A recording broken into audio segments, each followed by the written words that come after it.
Okay, let's face it, arguing is inevitable in any relationship, but learning to fight fair can actually bring couples together. Dr. V is here to help out. I always believe you can be mad, but you can't talk to me crazy just because you're mad, right? Like, you gotta know how to. We have to learn to talk to each other. Thank you. Yeah, you want to save the respect, of course, and also protect your relationship from further hurt. If you're trying to resolve an issue, you don't want to just pack on some issues. So let's talk about that.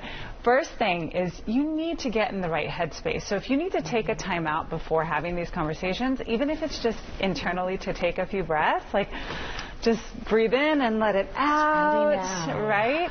Just to calm yourself, because if you've ever been anxious, you know you talk really quickly and sometimes you get really loud, and you never know what that's instilling in your partner. So you definitely want to take a time out before you get started. The other thing that you want to do is use I statements. This isn't a time to attack somebody. This is a time to say how you're feeling. That's what's really going to make a long-term difference, is if they understand how their actions impact you. So to say, I feel attacked when you say this, or I feel like I feel hurt when you do this. It's very simple tactic, but a lot of people don't do that. It's always, you did this, you did this. So start off with an I. It takes the blame game off almost. It takes the blame game off. Now, how do you stay on topic? Because it can be real easy to go back in time, bring up old drama that doesn't have anything to do with what's probably going on right now. And that's probably one of the toughest things to do, is because it's almost like you want to justify your feelings, and you don't have to justify your feelings. If somebody has done something that has triggered you,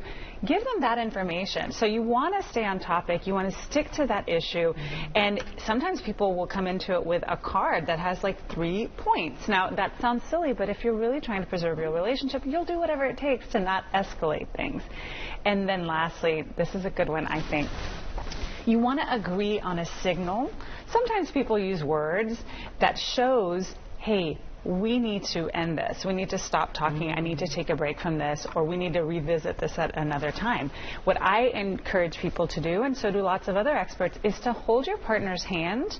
And that can either be a signal, like, hey, let's calm this down for now, I'm overwhelmed, or you hold their hands the whole time that you're talking, and usually when that happens, people don't escalate too much. If you have a propensity of like getting physical, then maybe holding hands is not too good, because it could definitely escalate. And if that's the case, you need to head over to HoustonRelationshipTherapy.com instantly and make an appointment. We're always trying to help couples to communicate better, which of course is the foundation of a healthy relationship. Yeah, you gotta have that signal. That's a good idea when you take it to my in breaking the name of love. Usually it's just the eye contact, like, all right. Okay. Well, yeah, or people. I've heard a lot of people yell porcupine. It's like, okay, this is something wild, like pickle juice. I don't know, something crazy. That'll make you laugh, perhaps, and just break the ice a little bit and take a break from it all. All right, thanks, Dr. V. Thanks, guys. Hey.